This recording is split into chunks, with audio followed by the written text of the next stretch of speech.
दिशा पाटनी के घर पर जो फायरिंग हुई थी 12 सितंबर के सुबह सुबह लगभग 3:40 पर जो फायरिंग हुई थी, दोनों बदमाश जो अपाची बाइक पर बैठकर आए थे उनका यूपी पुलिस ने एनकाउंटर कर दिया है। यूपी पुलिस ही नहीं, साथ में हरियाणा पुलिस की एसटीएफ और दिल्ली पुलिस की क्राइम इंटेलिजेंस की जो यूनिट थी, तीनों राज्यों की जो पुलिस थी, एक साथ मिलकर उन्होंने गाजियाबाद में जो दिशा पाटनी के घर पर जिन दो लड़कों ने फायरिंग की थी उनका एनकाउंटर कर दिया गया है।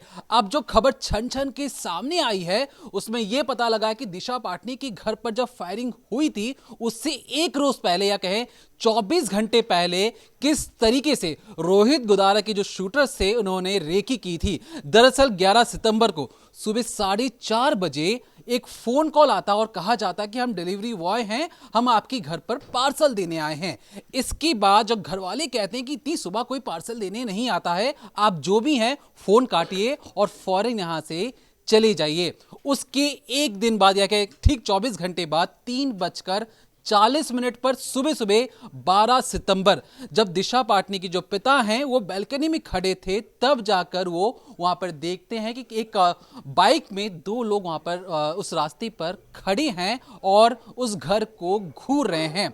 जब दिशा पाटनी की जो पिता उन्हें टोकते हैं कि आप लोग कौन हैं, क्या कर रहे हैं, तब बाइक सवार वहां से आते हैं घर के सामने और फायरिंग करना शुरू कर देते हैं। मैं आपको एक सीसीटीवी फुटेज दिखाता हूं जहां पर आप साफ तौर पर देख सकते हैं कि अपाची बाइक पर किस तरीके से ये शूटर आते हैं। उसमें से एक शूटर जो है वो नीचे उतरता है और दिशा पाटनी के घर पर दनादन 15 गोलियां चलाई जाती हैं, जिसमें से 7 गोली दिशा पाटनी के घर पर लगती है। दिशा पाटनी के जो पिता हैं वो लेट कर अपनी जान बचाते हैं। घर की खिड़कियों में भी गोलियां अंदर जाती हैं, दीवारों पर गोलियां लगती हैं।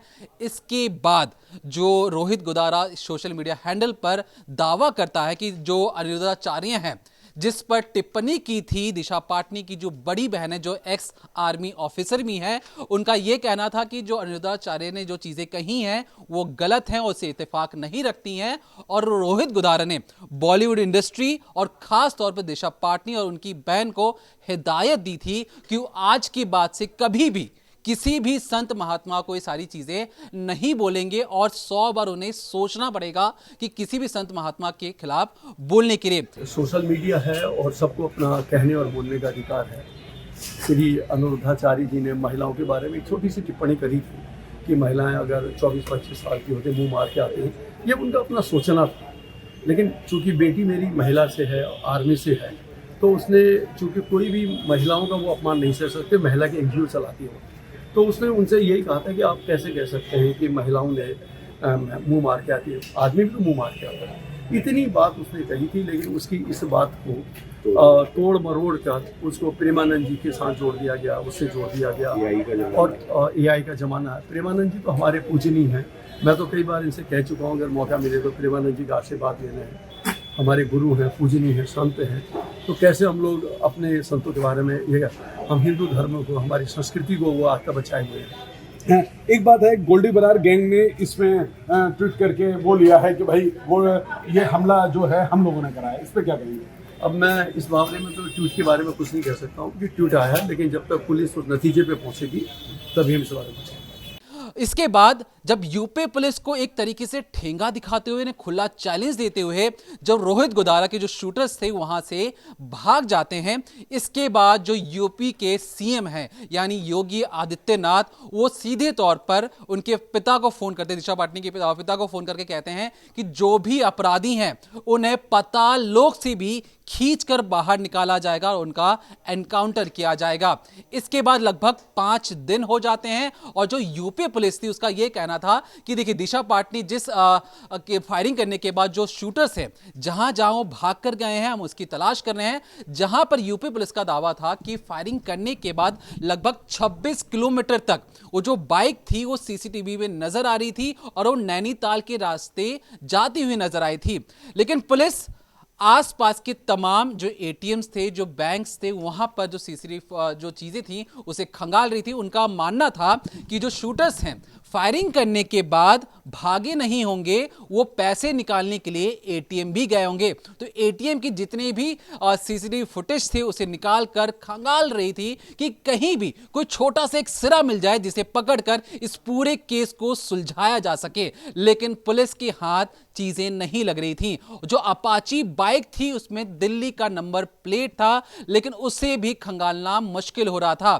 फिर क्या पता लगता है? पता लगता है कि जो बाइक थी वो नैनीताल नहीं गई थी, बल्कि जो उस इलाके से लगभग 250 किलोमीटर दूर या कहे गाजियाबाद में वो जो बाइक थी उसका पता लगता है दिल्ली का नंबर प्लेट था। यूपी पुलिस और खास तौर पर हरियाणा की पुलिस, दिल्ली पुलिस, इन तीनों राज्यों की पुलिस एक साथ जुट होती है और फैसला करती है कि इन्हें पकड़ना पड़ेगा, दबोचना पड़ेगा। और ये जो लड़के हैं, इन लड़कों के अगर आप हाथों में देखेंगे तो एक तरीके से दो पिस्टल आपको नजर आएगी। एक तो है जिगाना, दूसरा है ग्लॉक पिस्टल। अब आप सोचेंगे कि जिगाना और ग्लॉक पिस्टल की क्या कहानी है और ये इन हथियारों तक कैसे पहुंच गई। तो दरअसल जो जिगाना जो पिस्टल है वो तुर्की मेड पिस्टल है। 2001 में पहली बार इसका निर्माण किया था।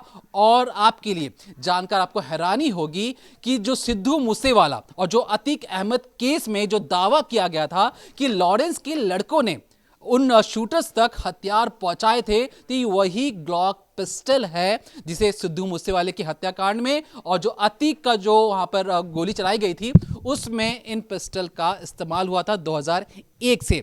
अब बात करते हैं जो दूसरी जो ग्लॉक पिस्टल, जो ऑस्ट्रिया मेड पिस्टल है, इसे एनएसजी, जितने भी मार्कोस कमांडोज होते हैं, जो स्पेशल फोर्सेस हैं इंडिया की, वो इसका इस्तेमाल करती हैं। लेकिन आम नागरिकों के लिए इसे बैन किया गया है। मतलब जो आम नागरिक हैं उस हथियार का इस्तेमाल नहीं कर सकते हैं। लेकिन लॉरेंस के लड़कों के लिए ये खिलौना जैसे है, ये इनके पास बड़ी आसानी से पहुंच जाता है और ये इसका इस्तेमाल बड़े बड़े लोगों को धमकाने के लिए करते हैं। हाल ही में जो यूपी पुलिस ने जब एनकाउंटर किया तो इनके पास से जो दोनों हथियार बरामद किए, कारतूस भी मिले, जो जिंदा कारतूस थे।